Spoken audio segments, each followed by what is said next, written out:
सो बहुत ही सुंदर श्लोक है ये, जिसमें ऋषिगण वरादेव का गुणगान कर रहे हैं, स्तुति कर रहे हैं।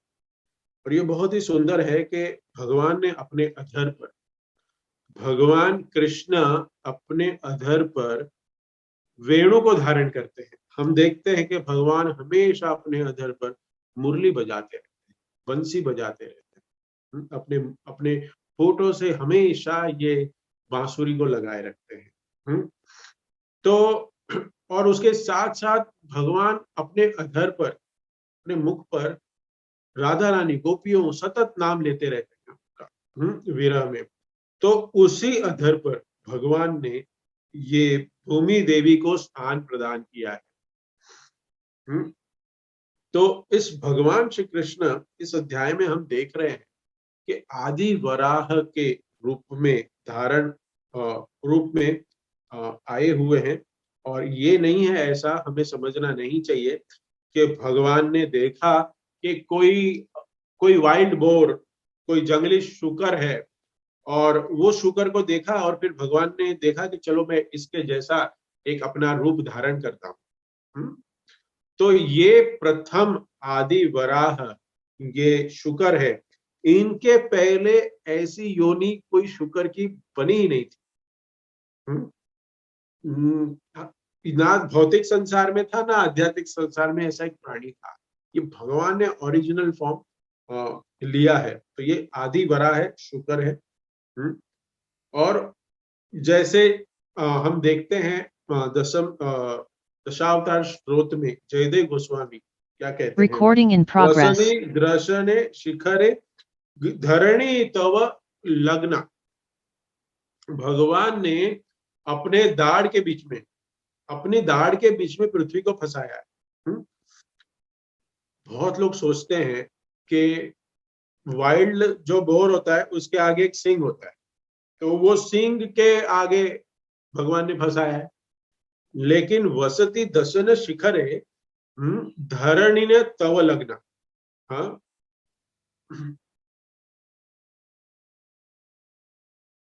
ओके। तो भगवान ने कहाँ पे लगाया है? भगवान के कैनाल पे। तो ये दो दो दाढ़े हैं ना, तो लंबी लंबी दाढ़े हैं। वो दाढ़ के बीच में भगवान ने पृथ्वी को उठाया है, धरणी धारण किया है, भू को धारण किया है। और शुशनी कलंक कलेव निमग्ना। ऐसे लगता है कि ऐसे कोई चंद्रमा पे भी कोई कलंक दिखता है ना, हमें वैसे ही दिखता है कि एक पॉइंट पड़ रहा है। ये पृथ्वी के का एक पॉइंट है, वो उनके शरीर में एक कलंक के समान है। ऐसा दर्शन हो रहा है कि पूरे इतने विशाल काय में पृथ्वी एक कलंक के जैसे, एक दाग के जैसे। तो भगवान केशव ने शुकर का जो रूप लिया है वो बहुत ही पूजनीय है।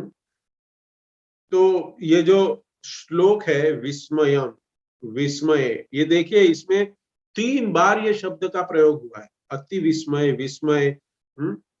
तो अगर हम इसको देखें तो इसमें क्या है, तो मैं एक बार तो यहाँ पे कह रहे हैं पुरुषोत्तम पुरुषोत्तम आपके अतिरिक्त ऐसा कौन है। ये अनुवाद है ना, इसको ध्यान से पढ़ना है, क्योंकि ये अनुवाद में ही बहुत डिटेल में हमें ज्ञान दिया गया है। तात्पर्य तो हमें प्रभुपाद ने दिया है, लेकिन ये बहुत इजी श्लोक है समझने के लिए। हाँ, ये श्लोक का जो ट्रांसलेशन है बहुत इजी है कि हे पूर्ण पुरुषोत्तम भगवान, आपके अतिरिक्त ऐसा कौन है जो जल के भीतर से पृथ्वी का उद्धार कर सकता है। और कोई व्यक्ति है जो जल में गिरी हुई पृथ्वी का उद्धार कर सकता है? आप ही है। तो भगवान ने वराह रूप जब लिया तो भगवान ब्रह्मलोक तक उनके बाल उठ रहे थे। भगवान तो पूरे शरीर से अपने शरीर के जो बाल हैं, वो रोंगटे वो पूरे बिखर रहे हैं। तो और अपने जो उनके शरीर से जो रोंगटे हैं ना, हाँ, हमने पहले के श्लोकों में ये इसका सारा डिटेल में वर्णन हुआ है कि भगवान के एक एक जो शरीर है उसमें से एक एक शरीर के अवयव का क्या यज्ञ के साथ कनेक्शन है। तो जो ये बाल है भगवान के, तो शुक्र के जो भगवान स्वयं है, तो उसको कुश के समान माना गया है। कुश जो है वो भगवान के रोंगटे से आया हुआ है, ऐसे कह रहे हैं कि जब हम यज्ञ करते हैं, हम कोई भी पूजा की विधि करते हैं, तो पंडित जी हमारे ये उंगली में हमें वो कुश का एक अंगूठी बना के बांधते हैं। हम तो अंतिम संस्कार करें या कोई भी अच्छा कार्य करें, उसमें हमें कुश पहनना पड़ता है, जो विधि में जो पूजा में बैठा हुआ है। तो वो शुद्धिकरण का एक प्रोसेस है। हाँ, वो शुद्ध बनाने का, अपना शरीर को शुद्ध करने का एक प्रोसेस है।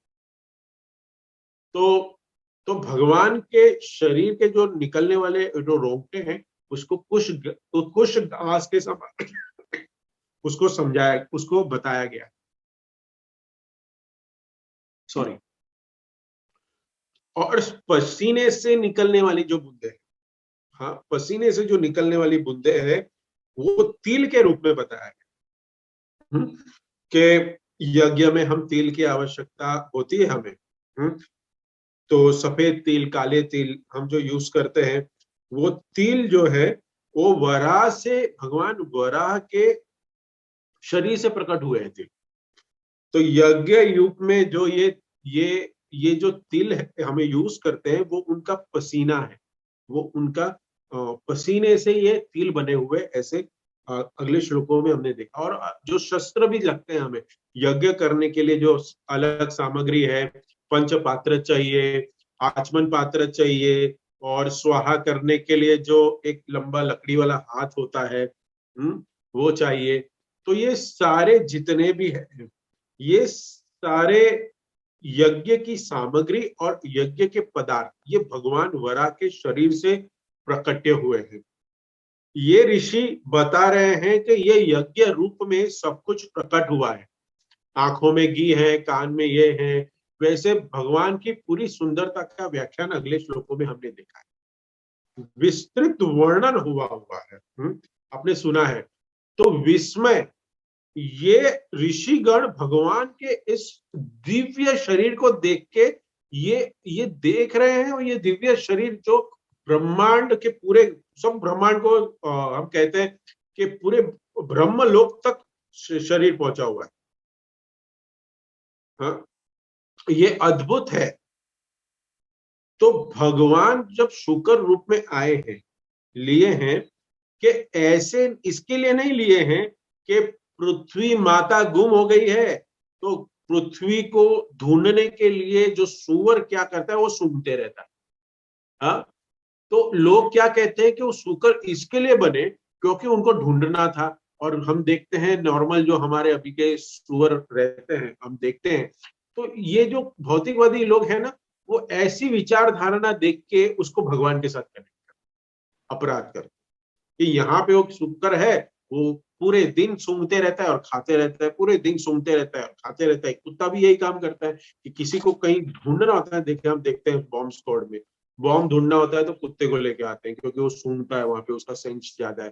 तो यहाँ पे भी भौतिकवादी लोग कहते हैं कि भगवान ने ऐसा रूप इसलिए धारण किया क्योंकि भगवान को कीचड़ में ढूंढना था। हाँ, तो दृष्टांत ऐसे देते हैं कि वरा रूप इसलिए लिया क्योंकि भगवान को सूंघ के पता लगाना था। भगवान को अंतर्यामी, हमें ये समझना पड़ेगा, भगवान अंतर्यामी है। अति विस्मय, आश्चर्य की बात है ये कि भगवान को शुक्र रूप में की कोई जरूरत नहीं है। भगवान, तो भगवान को शुक्र रूप की लेने की कोई जरूरत नहीं थी, उनको सिलेक्ट किया है। और सिलेक्ट इसके लिए नहीं किया कि सूंघना था। ये क्रीड़ा है, ये लीला है। जैसे कुंती महारानी भी कहती है, प्रथम अध्याय में हमने, प्रथम स्कंद में हमने देखा, कुंती महारानी की स्तुति में कुंती महारानी कहते हैं, नटो नाट्यम करो यथा। हाँ, कुंती महारानी कहती है यही आंसर है कि भगवान ने शुकर रूप क्यों लिया। यह भी आंसर आ जाएगा इसका, सुनिएगा इसको। कुंती महारानी अपनी स्तुति में कहती है नटो नाट्यम, नटो नाट्यम मतलब भगवान एक बड़े कलाकार है।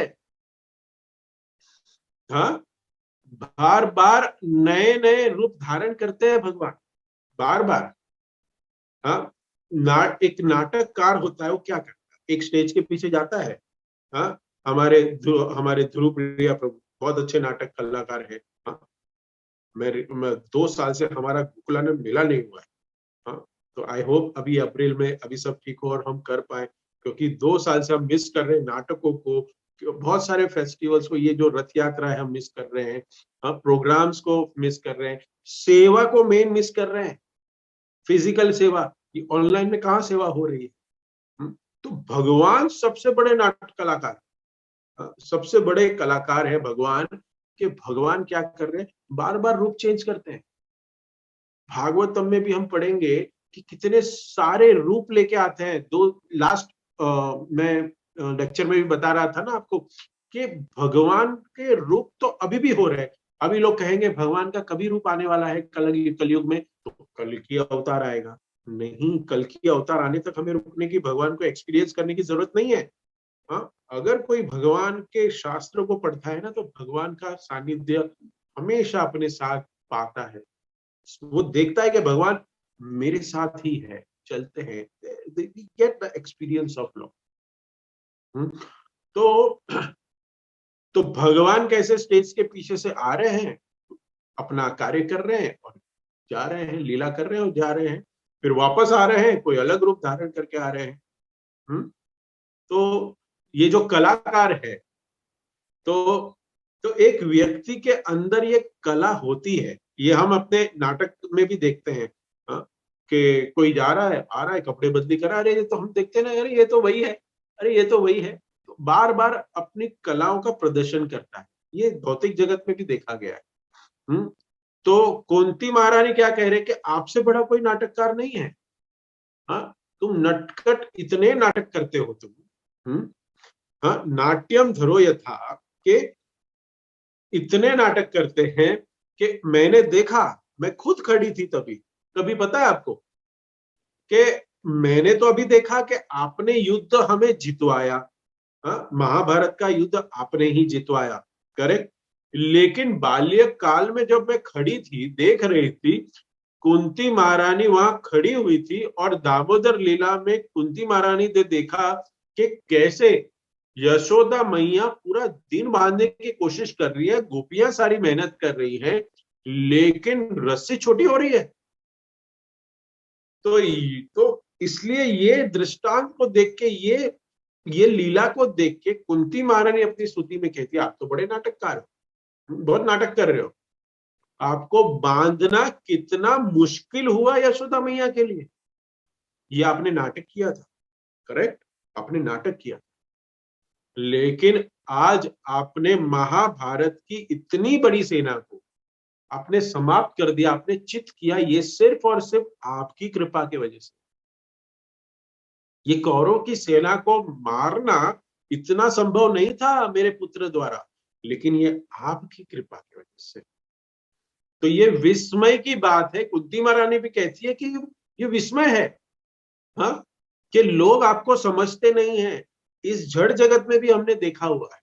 हाँ, बड़े बड़े आविष्कार, वैज्ञानिक प्रोपाल दिख रहे हैं ना, तात्पर्य में वही लिख रहे हैं कि वैज्ञानिकों के आविष्कार के ऊपर हम कहते हैं अरे वाह, स्पेसएक्स बना दिया, अरे नासा ने यान बना दिया, यहाँ चले गए, वहां चले गए, इतने सारे आश्चर्य की बातें चलती है और न्यूज बिकती है। अरे ये कार्य हो गया, अरे वो कार्य हो गया, अरे वो कार्य हो गया। अरे वो कार्य के पीछे जिस कार्य करने वाले ने, व्यक्ति ने जो कुछ इन्वेंशन किया, उसका दिमाग कौन से लेबोरेटरी में बना, बताइए, किसने बनाया? चैट में लिख के भेजिए, कौन सी लेबोरेटरी में किसी दिमाग बना हुआ है? आइंस्टाइन का दिमाग कौन से लेबोरेटरी में बना? बड़े बड़े जो वैज्ञानिक है, आविष्कार कर रहे हैं, कोई बड़े बड़े बिजनेसमैन है जो अपने बिजनेस को ऐसे स्ट्रेटेजी प्लानिंग से बहुत बड़ा बिजनेस बना रहे हैं, ऐश्वर्य को कमा रहे हैं, तो वो कर किसे रहे? वो कर कैसे पा रहे हैं?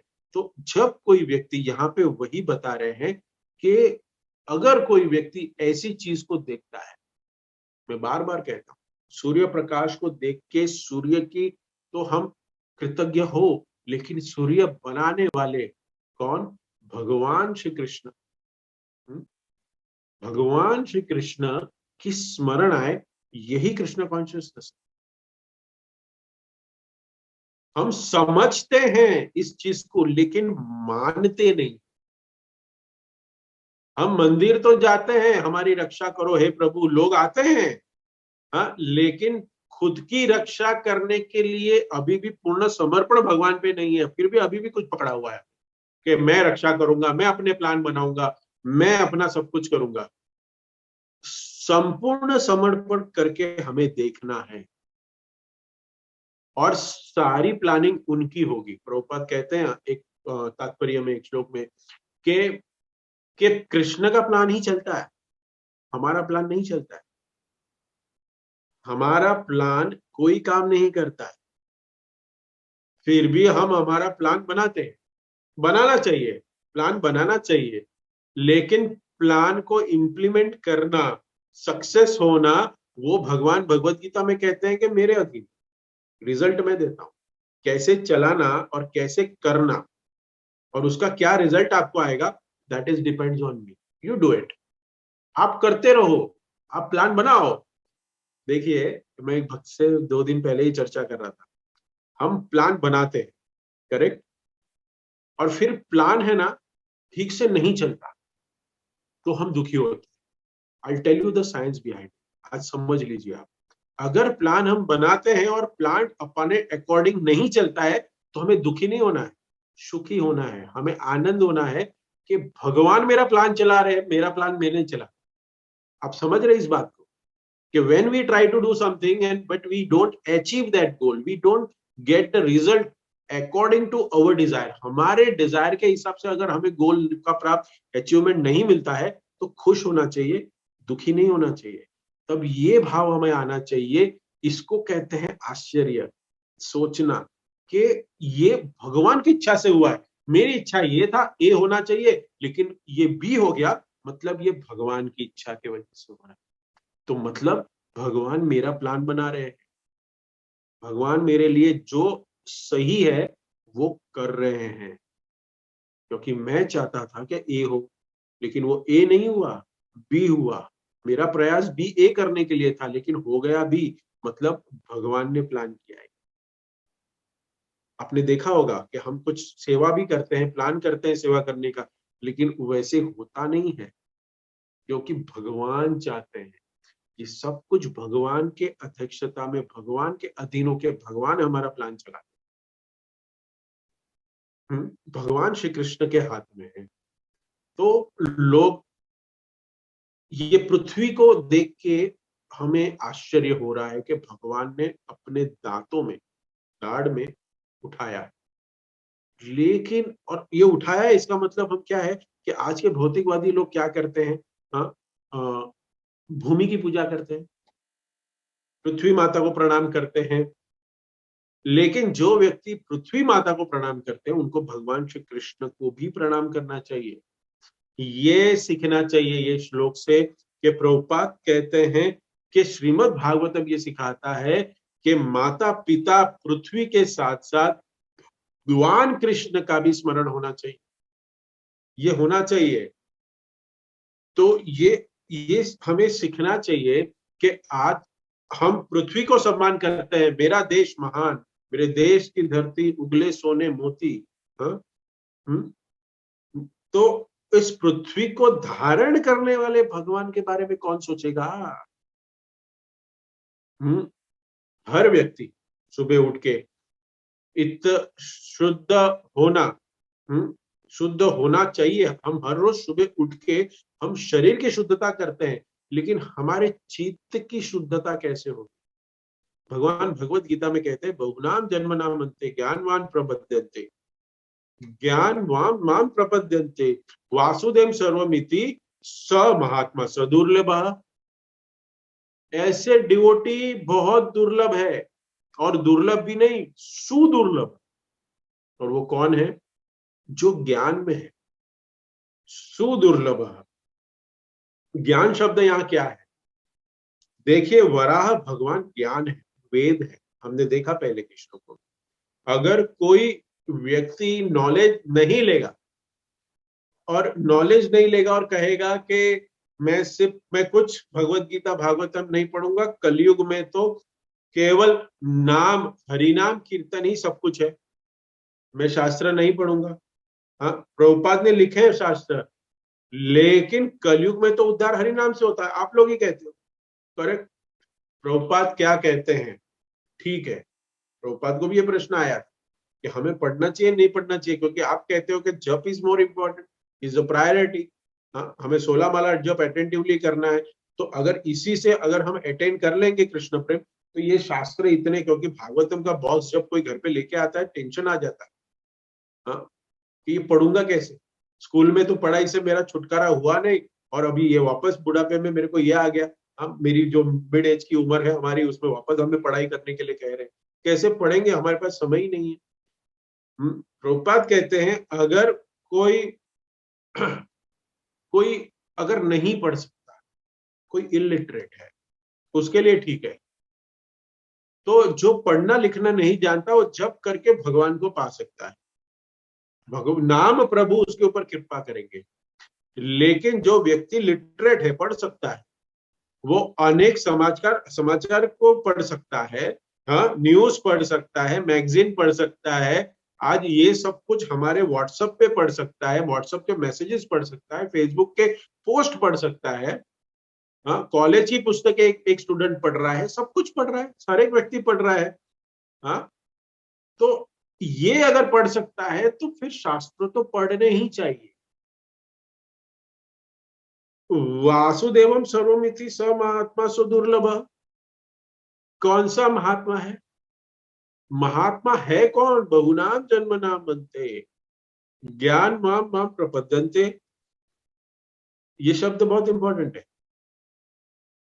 ज्ञान माम प्रपद्यन्ते, जिसको ज्ञान होगा वही तो भगवान की शरण में जाएगा। लेकिन जिस व्यक्ति को ज्ञान ही नहीं है, वो सिर्फ पृथ्वी को देख रहा है, पृथ्वी माता को देख रहा है, और ये पृथ्वी माता ने मुझे लैंड प्रोवाइड की, मुझे खड़े रहना है, और खड़े रह के भगवान वैसे पृथ्वी माता को दंडवत करता है। हाँ, लेकिन मैं कह रहा हूं, ये मेरा भाव है, ये कहने का प्रभुपाद यहाँ बता रहे हैं कि पृथ्वी माता को देख के उसको ज्ञान होगा कि ये बनाया किसने, इसलिए ज्ञान जरूरी है हमें धारण करना। ये भगवान की शरण में जाएगा कैसे, और कौन से भगवान की शरण में जाना है, वो कैसे मालूम पड़ेगा उसको? ज्ञान से। भगवान क्या कहते हैं भगवत गीता में आगे? 4 प्रकार के लोग मेरी शरण में आते हैं। अर्थ, अर्थार्थी, ज्ञानी, जिज्ञासु। दुख के कारण लोग आते हैं, धन के कारण आते हैं, जिज्ञासा के कारण आते हैं, और फिर ज्ञान लेने के लिए आते हैं। इन 4 कैटेगरी में अगले श्लोक में भगवान क्या कहते हैं कि सबसे प्रिय कौन है ये 4 में से? जो ज्ञान की शरण लेते हैं। और अगले श्लोकों में बहुत जन्मों के बाद शरण में मेरे वही आता है जो मेरी ज्ञान की प्रक्रिया को धारण करने की, ज्ञान की जो प्रक्रिया लेने की जो प्रक्रिया है, उसको आरंभ करता है, श्रीमद् भगवत गीता भागवतम का अध्ययन करता है। ये पढ़ना इतना इंपॉर्टेंट है कि अगर कोई कहता है कि मेरा इंटरेस्ट नहीं है, तो वो स्टेटमेंट का मैं खंडन करूंगा कि पढ़ना ही पड़ेगा। तभी अगर हम ये पढ़ेंगे, तभी तो किसी के प्रति हमारा प्रेम उत्पन्न होगा, तभी तो हम समझेंगे कि why Krishna is the supreme personality of godhead. हम पढ़ते ही नहीं है और फिर कहते हैं कि प्रभु जी यू प्रमोट कृष्णा। अरे, Krishna is only the supreme personality of God. ये हमें जानना पड़ेगा। हमें हमें ऑक्सीजन सिलेंडर लगा के घूमना या फिर ऑक्सीजन सिलेंडर लगा के बेड पे सोना नहीं पसंद है किसी को, दवाई खाना किसी को नहीं पसंद है, लेकिन फिर भी अपनी रक्षा है तो हम कर रहे हैं ना, हम सारे काम कर रहे हैं। हाँ, आज देखा गया है कि इन द पूरे इंडिया में, ये गूगल कहता है कि there is a 81% people they ईट कोई ना कोई मेडिसिन अपनी लाइफ में। क्या है ये मेडिसिन लेना? मतलब कोई डायबिटीज ले रहा है, कोई ब्लड प्रेशर ले रहा है, कोई ये ले रहा है, कोई वो ले रहा है दवाई। कोई ना कोई व्यक्ति कभी ना कभी हर समय कुछ ना कुछ तो खा रहा है। क्यों खा रहा है? क्योंकि सुरक्षा, रक्षा करना चाहता है। हाँ, तो ये रियल रक्षा क्या है?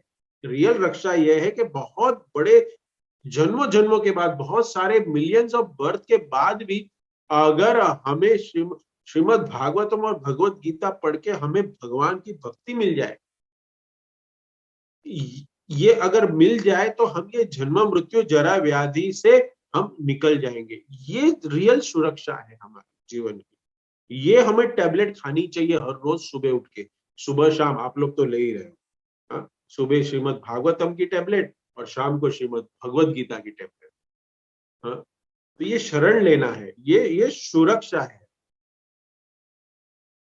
जो भगवत गीता नहीं पढ़ पा रहे हैं, भागवतम नहीं पढ़ रहा है, वो अभी रियलाइज नहीं करेंगे, इस थोड़े समय के बाद रियलाइज करेंगे अगर भक्ति में टिके रहे कि मैंने कुछ समय, कुछ वर्ष गंवा दिए। कल पढ़ूंगा, परसों पढ़ूंगा, हाँ नेक्स्ट ईयर से पढ़ूंगा। प्रभु जी अभी थोड़ा एक बेटी की शादी होनी है, वो खत्म कर दो। प्रभु जी एक मेरा एग्जाम है, वो एग्जाम में क्लियर कर लूं उसके बाद से। प्रभु जी मेरी शादी हो जाए, बस लड़कियां ढूंढ रहा हूँ, बहुत देखने में जाना, इधर उधर जाना पड़ रहा है, बस वो खत्म कर दो।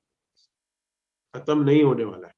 हमें इस ज्ञान को पढ़ना चाहिए, और जितने ज्ञान हम लेंगे और समर्पित होंगे, उतना ज्यादा भगवान का अनुभव होगा, उतना जल्दी होने वाला है। और तभी ये विस्मय, अविस्मय, ये सब शब्द है ना, हमारे लिए आश्चर्यजनक नहीं होंगे कि वरा भगवान ने पृथ्वी माता को समुन्दर में से निकाला, लेकिन यहाँ पे तो मैं देख रहा हूं कि समुन्दर तो पृथ्वी के अंदर है। We can not imagine this. ये हमारे बुद्धि के परे है। ये भगवान हमारी विचार करने की शक्ति से परे है। ये हमको ये भागवतम और श्रीमद् भागवत गीता के शास्त्रों के अध्ययन से ये ज्ञान। ऐसे व्यक्तियों जो ये शास्त्रों के अध्ययन करते हैं ना, उनके लिए अति विस्मय और विस्मय ये सब कुछ नहीं है।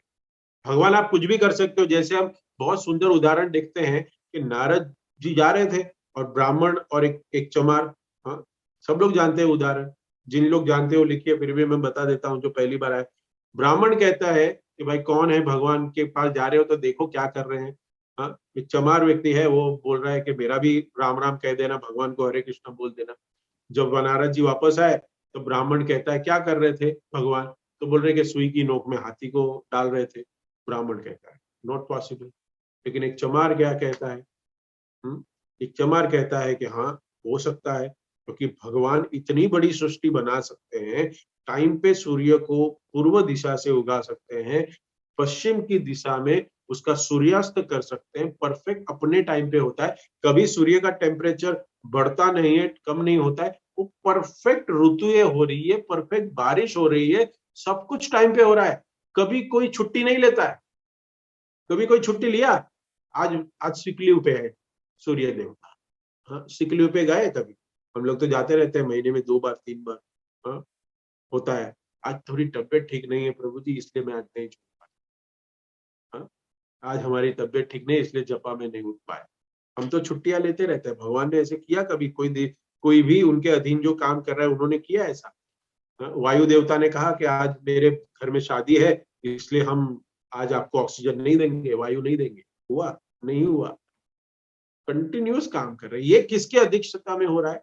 भगवान भगवत गीता में क्या कह रहे हैं? मेरी अध्यक्षता। सो ये अति विस्मय है, ये आश्चर्यजनक बात है। लेकिन हमारे के प्रति हमारा श्रद्धा नहीं है, हमारी निष्ठा नहीं, इसके लिए ये प्रॉब्लम हो रहा है। और शास्त्र हमें 4 प्रकार की श्रद्धा बताते हैं। एक होती है तमोगुणी श्रद्धा। तमोगुणी श्रद्धा, तमोगुणी श्रद्धा कैसी होती है? जो कि बोलता है व्यक्ति के भौतिक संसार में कोई भी एक वस्तु को देखता है, प्रभु जी क्या ऐप बना दिया, क्या उसने बिजनेस खड़ा कर दिया, हाँ क्या रेफरेंस है, देखिए क्या रिसर्च है उसका, एग्जाम्पलरी है, हाँ उसकी श्रद्धा है। लेकिन ये भौतिक संसार में श्रद्धा है, ये तमोगुणी श्रद्धा है। दूसरी ओर देखते हैं हम कि एक व्यक्ति है, उसकी श्रद्धा है हरि नाम में, लेकिन हरि नाम के साथ साथ कर्मकांड के प्रति भी है। हाँ हम कहते हैं कि जप करिए, हम लोग कहते हैं कि जप करिए, और जप के साथ साथ वो व्यक्ति करता है तो है, लेकिन वो बोलता है कि हमने अग्नि जलाई कि नहीं, यज्ञ किया कि नहीं। हाँ हरिनाम यज्ञ तो कर ही रहे, लेकिन ये भी यज्ञ करिए, पुष्प फल दान दिए, अग्निहोत्र किया। तो कर्म कांड सेक्शन देवी देवताओं के प्रति जिनकी श्रद्धा है, पहला व्यक्ति जिसकी श्रद्धा है ही नहीं, वो श्रद्धा है तमोगुणी, जो भौतिक कार्यों में लगी हुई है श्रद्धा। क्या सही काम कर रहा है, अरे क्या बहुत अच्छा हो रहा है, हाँ कितना बिजनेस बना लिया, कितने बंगले बना लिए, हाँ ये क्या हो रहा है, बहुत अच्छी बिल्डिंगें बन रही है, हाँ चांद पे जा रहे हैं, अभी तो चांद के ऊपर भी लैंड खरीद रहे हैं लोग। ये सारी वस्तुएं देख के उसकी श्रद्धा है इस सारी चीजों में, वो तमोगुणी श्रद्धा। रजोगुणी श्रद्धा थोड़ा सा देवी देवता तक आता है, हाँ दुर्गा माई मेरी इच्छा पूरा कर देगी, ये माता मेरी ये पूरा कर देगी। देखते हैं ना हम बंबई वासी, हाँ हमारे सिद्धि विनायक हम मंगलवार जाते हैं, उसमें सारे लोग अर्थी होते, कोई भक्ति के लिए नहीं जाता, सारे अर्थी होते हैं, उनको काम ही होते हैं कि मैं 10 गणपति जाऊंगा, मेरी ये काम कर दे, मैं 10 मंगलवार जाऊंगा, मैं 5 मंगलवार जाऊंगा, मैं जिंदगी भर मंगलवार आते रहूंगा, बस मुझे सुख संपत्ति देते रहना, कभी दुख मत देना। लेकिन फिर भी दुख आता ही है, आता ही है। अरे बाबा वो विघ्न हरता है, लेकिन वो विघ्न हरता पोस्ट किसने दी, ये सोचे कोई। लेकिन रजोगुणी में व्यक्ति होता है ना, वो नहीं सोच पाता, नहीं सोच पाता। तो मुराद पूरी होगी तो हम लड्डू बांटेंगे, मुराद पूरी नहीं हुई, अरे मेरा काम ही नहीं हुआ। तो इस प्रकार की जो श्रद्धा है उसको रजोगुणी श्रद्धा कहते हैं। सतोगुणी श्रद्धा, जिस श्रद्धा में व्यक्ति स्पिरिचुअल डेवलपमेंट चाहता है, आध्यात्मिक प्रगति चाहता है, वो भगवत गीता पढ़ना शुरू करता है, वो ढूंढता है कि सबसे बेस्ट अध्ययन करने के लिए कौन सा शास्त्र है, मैं कौन हूं, मेरा स्वरूप क्या है, और मेरा डेस्टिनी क्या है, तो वो व्यक्ति सतोगुणी श्रद्धा प्राप्त करता है। ये जो इंक्विजिटी है, ये जो जिज्ञासा है, ये सतोगुणी में आता है। और एक चौथी श्रद्धा है, वो है निर्गुण श्रद्धा। निर्गुण श्रद्धा एक ऐसी श्रद्धा है, और वो सिर्फ एक वैष्णव भक्त को ही प्राप्त हो सकती है, जो गुरु और वैष्णव के आशीर्वाद से ही प्राप्त होती है, वैष्णवों के माध्यम से प्राप्त होती है, गुरु की सेवा से। ये निर्गुण श्रद्धा कैसे प्राप्त होती है, और क्या है ये, कि भक्ति में लगता है, डिवोशन में लगता है, प्रचार करता है, जप करता है, बुक डिस्ट्रीब्यूशन करता है, श्रद्धा पूर्वक अर्च विग्रह की सेवा करता है, श्रद्धा पूर्वक मंदिर निर्माण की सेवा करता है, हाँ और जो भी अपनी सेवाएं हैं भक्ति में लगता है, सेवा करके भगवान के भक्तों के द्वारा बताई गई, गाइड के द्वारा, लीडर्स के द्वारा, काउंसिलर्स के द्वारा, मेंटर्स के द्वारा, ये निर्गुण श्रद्धा है। क्योंकि वो करता क्यों है, क्योंकि उसकी श्रद्धा गुरु और शास्त्र में है, और वो जैसे गाइड करते हैं वो करता है, ही जस्ट फॉलो सिंपली। ये श्रद्धा है निर्गुण श्रद्धा, कोई काम नहीं, हाँ कोई भी अहेतु की अप्रतिहता, कोई कोई निजी स्वार्थ नहीं है, सिर्फ भगवान की संतुष्टि, जैसे गोपियों का भाव, भगवान की संतुष्टि करना, बस वही उनका परम उद्देश्य है सेवा करना। वैसे एक जो व्यक्ति होता है वो भगवान की सेवा करने में जुड़ जाता है, तब जाके उस श्रद्धा को कहते हैं निर्गुण श्रद्धा। अब ये निर्गुण श्रद्धा भी है ना, दो पार्ट में डिवाइड हुई है। विश्वनाथ चक्रवर्ती ठाकुर कहते हैं कि ये निर्गुण श्रद्धा को भी दो प्रकार में बांटे हैं। निर्गुण श्रद्धा को भी दो प्रकार में बांटा है, दो कंपोनेंट है उसमें दो में बांट सकते हैं। एक होती है जिसको स्वाभाविकी श्रद्धा कहते हैं। स्वाभाविकी श्रद्धा, आप ये सुनिए क्योंकि हम किस कैटेगरी में फॉल करते हैं हमें पता चल जाएगा। स्वाभाविकी श्रद्धा ये है कि हमने प्रवचन सुना, लेक्चर सुना, मंदिर में हमने किसी को इनवाइट किया, बोलता प्रभु जी क्या सुंदर कीर्तन था, मंदिर में आए हम बहुत शांति की अनुभव किया, क्या प्रसाद था, क्या लेक्चर था, वाह वाह वाह, क्या क्या ज्ञान मिला हमें आज, कंसेप्ट हमारा पूरा क्लियर हो गया, बस अभी मुझे है ना भक्ति करनी है, क्या प्रोसेस है बताइए, बस जप माला दे दीजिए। ये श्रद्धा कैसी है पता है? ये स्वाभाविक ही श्रद्धा, ये घास फूस जो होता है उसको आग लगाते हैं, करेक्ट, वो आग जलती है, इग्नाइट होती है और फिर धीरे धीरे धीरे धीरे बुझ जाती है। घास है वो बुझ जाता है, थोड़े टाइम जलेगा घास और उसके बाद जब वो ईंधन खत्म हो जाएगा वो बुझ जाएगी। तो वैसे ही ये स्वाभाविक श्रद्धा है, वो एक दिन की होती है। आएंगे दूसरे दिन मंडे को बोला कि प्रभु जी आप सेशन में जुड़िए, वो नहीं दिखेंगे, वो नहीं दिखेंगे हमें, और फिर बाद में अगले संडे को वापस वॉलंटियर फोन करेंगे सैटरडे को, तब फिर वापस दिखेंगे। ये आते रहते हैं जाते रहते हैं, ये स्वाभाविक अपने हृदय में कुछ तो भी श्रद्धा है भगवान के प्रति। लेकिन इसके बाद जो है ना वो बहुत इंपॉर्टेंट है। देखिए, बलात्मा उत्पादिका, बलात् उत्पादिका श्रद्धा, उत्पादिका उत्पन्न करना, ये होती है बलपूर्वक उत्पन्न करने वाली, बलपूर्वक। तो जिस व्यक्ति में श्रद्धा नहीं होती, डिवोटी नहीं है, हाँ, जो इस्कॉन के भक्त प्रचारक है ना, ये इस कैटेगरी में फॉल करते हैं। जो प्रचार कर रहा है भक्त लोग, तो ये जो दूसरे लोग हैं ना, जिनको बार बार जो काउंसिलर है, मेंटर है, गुरु है, शिक्षा गुरु है, वो बार बार उनको कहते हैं आपको जप करना पड़ेगा, आपको शास्त्र पढ़ना पड़ेगा, आपको भगवत गीता पढ़नी पड़ेगी, ये श्लोक को अध्ययन को आपको या पाठ करना पड़ेगा, आपको सेवा करनी पड़ेगी। आप जप कर रहे हैं ना, आपको 8 माला जप करनी पड़ेगी। आपको दिन में 2 श्लोक तो आपको सोने के पहले पढ़ने ही पड़ेंगे। व्यक्ति कहता है मुझे पास टाइम नहीं है प्रभु जी, व्यक्ति के पास टाइम नहीं है, बोल रहा है कि मेरे पास समय नहीं मिल रहा है, सुबह से शाम तक मैं ऑफिस में पड़ा रहता हूं, मैं कब करूं?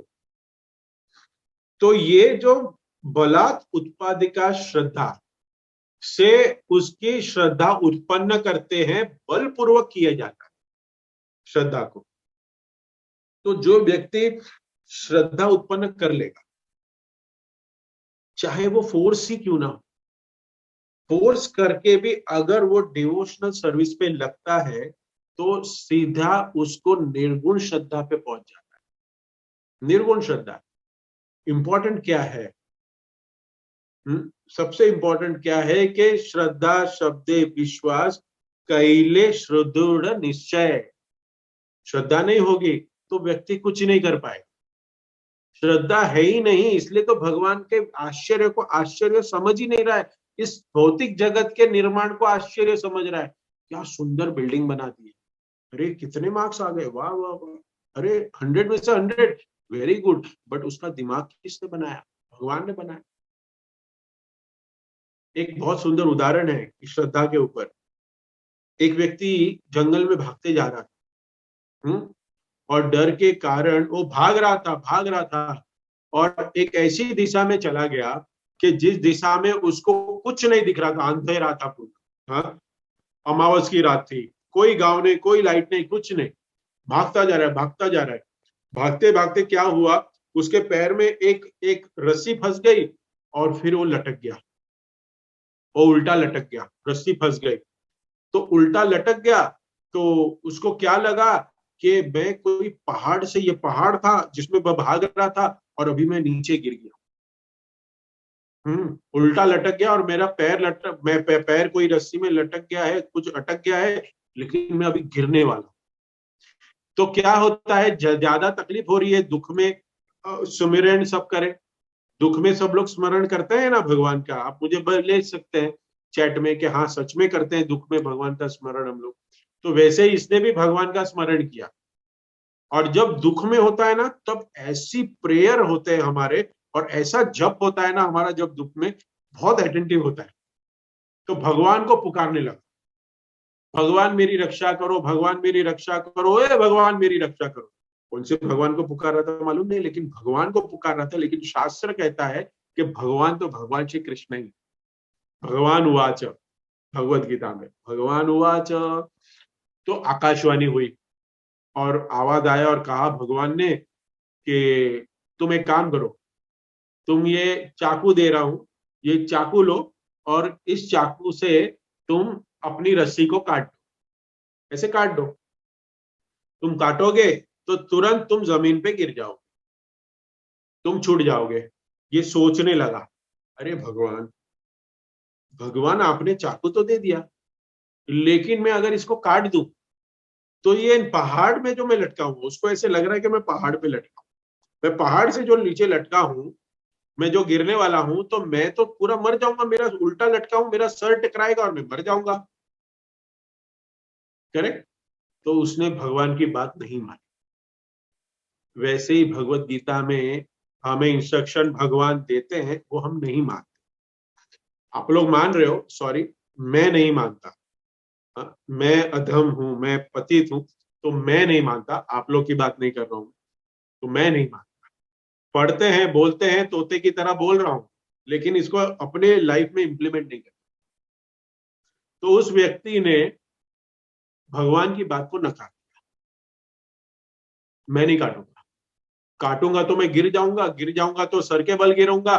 और आपको तो रक्षा के लिए बुलाया था भगवान आपको, आप तो मुझे मारने के ऊपर तुले हुए। हाँ, आप आए मुझे ऐसे उपाय देके गए कि मैं चाकू से रस्सी काटू और मैं मर गिर जाऊंगा, मेरा हेड बैंग होगा और मैं मर जाऊंगा। ऐसा क्या हुआ, आप मुझे इंस्ट्रक्शन देके जा रहे हो। पूरी रात भर सर्दी का समय था, चाकू हाथ में था। हाँ, और उल्टा लटका हुआ है, ब्लड सर्कुलेशन उल्टा हो गया, सर्दी भी हो रही है, चिंता हो रही है, दुख में वो मर गया। इतनी ठंडी और वो सब, बॉडी में विकार हो गया और वो मर गया, प्राण निकल गए, मर गए वो। जब सुबह हुई, धूप निकली, तो कुछ लोग वहां पे टहलने आए, उन्होंने देखा कि एक पहाड़ से रस्सी लटक रही है और उस रस्सी के अंदर एक आदमी लटका हुआ है, और वो 2 फुट की ऊंचाई पे है, जमीन से सिर्फ 2 फीट की ऊंचाई पे है। उसका सर जो है वो सिर्फ 2 फुट की ऊंचाई पे है और पैर ऊपर की ओर है। और उन्होंने सोचा, व्यक्तियों ने, ये व्यक्ति मरा क्यों। उसकी रस्सी खोली, उतारा, उसका अंतिम संस्कार किया। लेकिन अगर इस व्यक्ति ने भगवान पे श्रद्धा की होती और अगर उसने ये रस्सी काट दी होती, तो 2 फीट की दूरी में उसका कौन सा सर बैंग होता और मरता। बताइए, मरता वो, नीचे गिरता और बच जाता।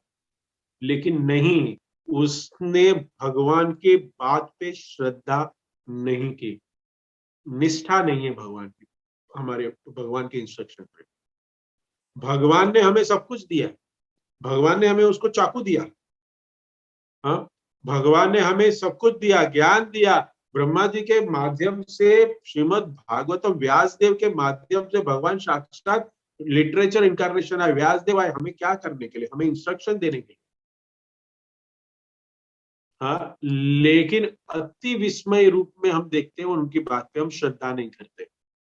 लेकिन जो भगवान के भक्त हैं, जो आप लोग हो, जो सही मायने में भगवान के भक्त हैं, वो रोज मंगलारती कर रहे हैं, भजन कर रहे हैं, चैंटिंग कर रहे हैं, भगवान को समर्पित है, वो अपनी श्रद्धा रखते हैं।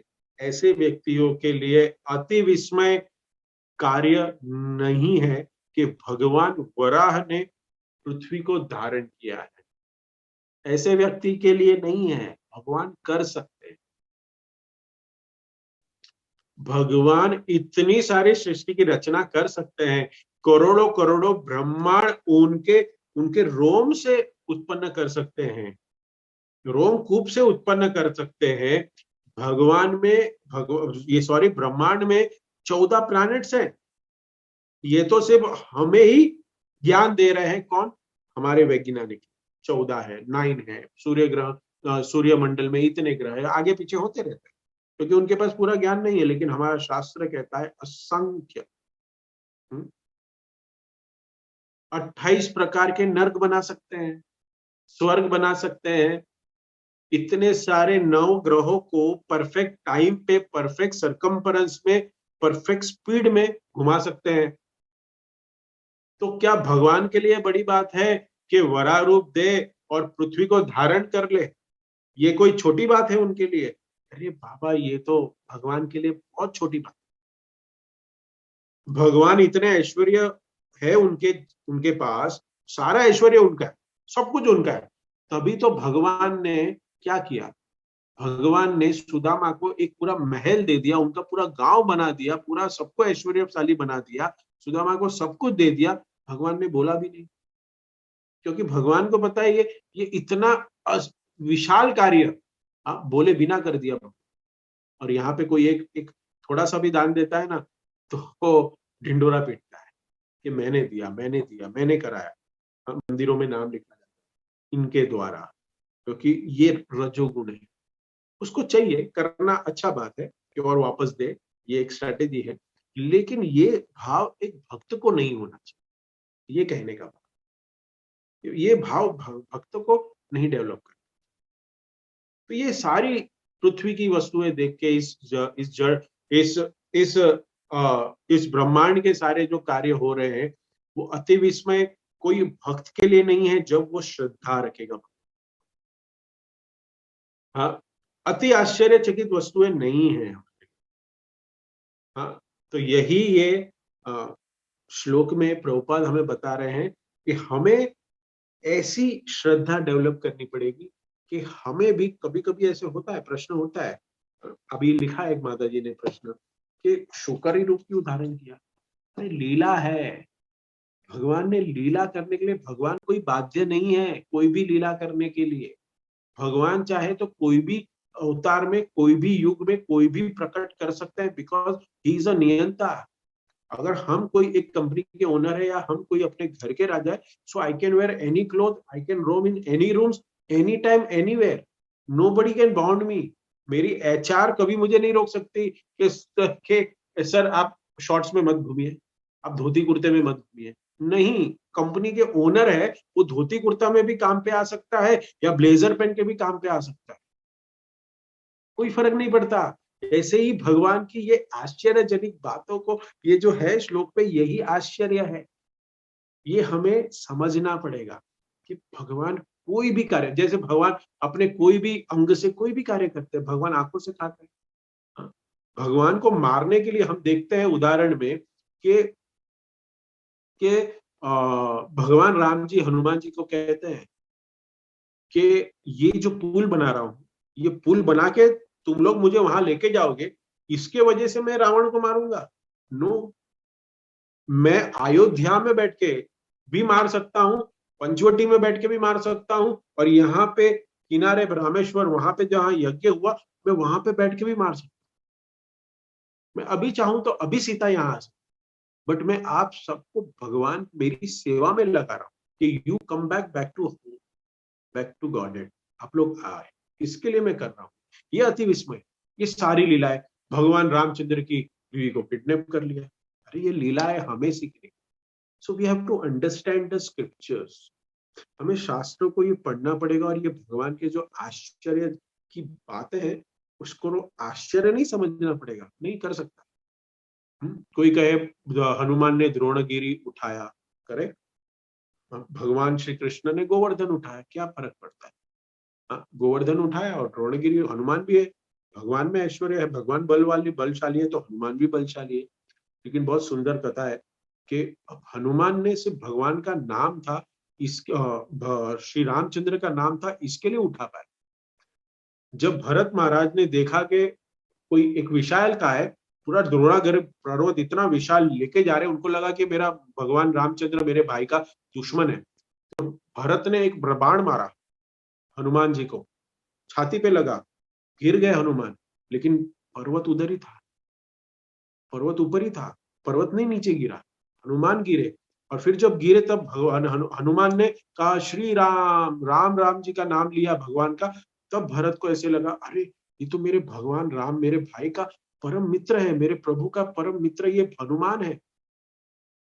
जब भगवान का नाम लिया हनुमान ने, तब वापस उनका शरीर ठीक हो गया, हम देखते हैं। लेकिन ये सब इंसिडेंट के बाद द्रोणागिरी अभी भी ऊपर ही था, हवा में था, तो उठाया किसने था?